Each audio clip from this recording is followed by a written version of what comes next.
Hi, I'm Christa with the Big Family Homestead, and as you can see, our kitchen is a disaster because we are canning corn. Woohoo! Corn time. When you have access to lots of yummy, delicious foods that are in your area, one of the best ways to preserve those foods is by canning them. When we first started homesteading, I didn't want to go anywhere near a pressure canner. They scared me. I thought it was going to explode all over. The jars were going to explode all over. They scared the stew out of me. But really, it's very, very simple. You just have to follow a few important steps. Now, a few important things that you need to be careful of. Make sure that your rubber seals, if your canner has them, is a good quality one. It's not dried out, it's not cracking, it's a nice spongy rubbery seal. You need to pay very close attention to your gauge. Try not to ever let it go above the PSI that you're supposed to be at. And very important, never ever ever ever leave your canner going when you're not here. It's a bad idea. You need to be constantly watching it and babysitting it. You've got to stay with it constantly. You never want to let it go too hot because it really could explode. I've seen some really graphic pictures of these canners exploding and destroying houses. So never ever leave your canner. Now you're gonna go ahead and take the husks off your corn, and then you're gonna take a very sharp knife and cut the kernels off of your corn into a bowl. Now, I will show you a very easy way to do that. Okay, so you have two metal plastic bowls, whatever. You have one larger and one smaller, inverted.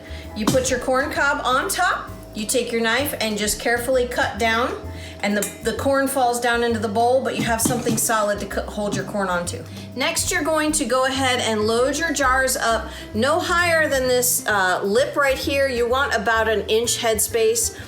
So you're gonna go ahead and put the corn in there. Then you're gonna put a half a teaspoon of salt for a pint, 1 teaspoon for a quart, and then you're gonna fill it up to the top, not the top, but 1 inch headspace with water. Now you may be tempted to omit the salt because you have a low salt diet. However, the Ball Canning book actually recommends that you put salt in the jars because it helps as a preservative of the corn.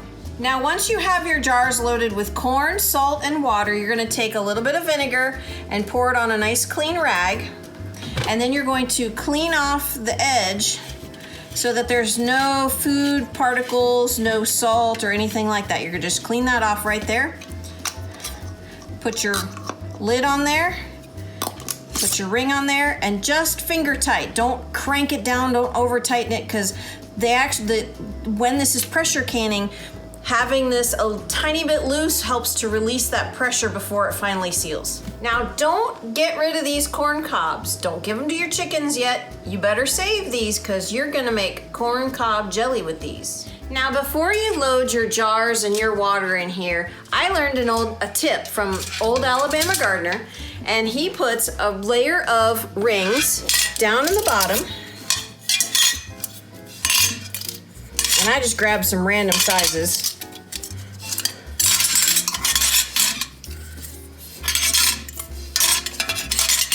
Oops, that's not right. There we go, that should do it.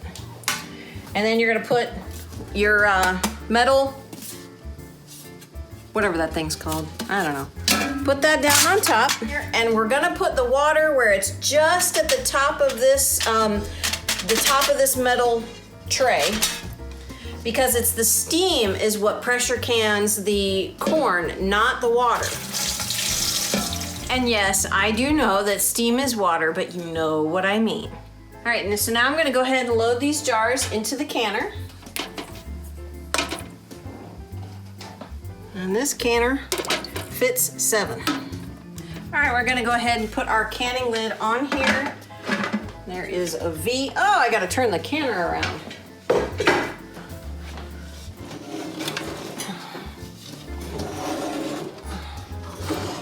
There's a V here. We gotta match them up.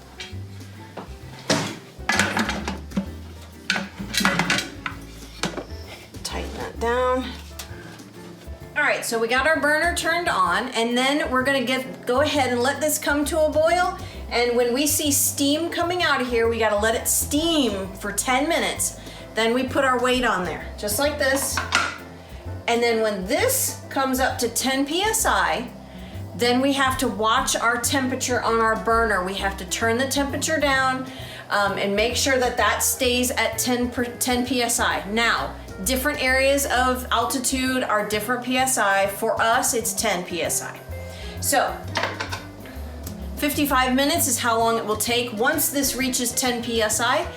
And then you turn off your burner after the 55 minutes and let it come down in pressure all by itself. Just don't mess with it.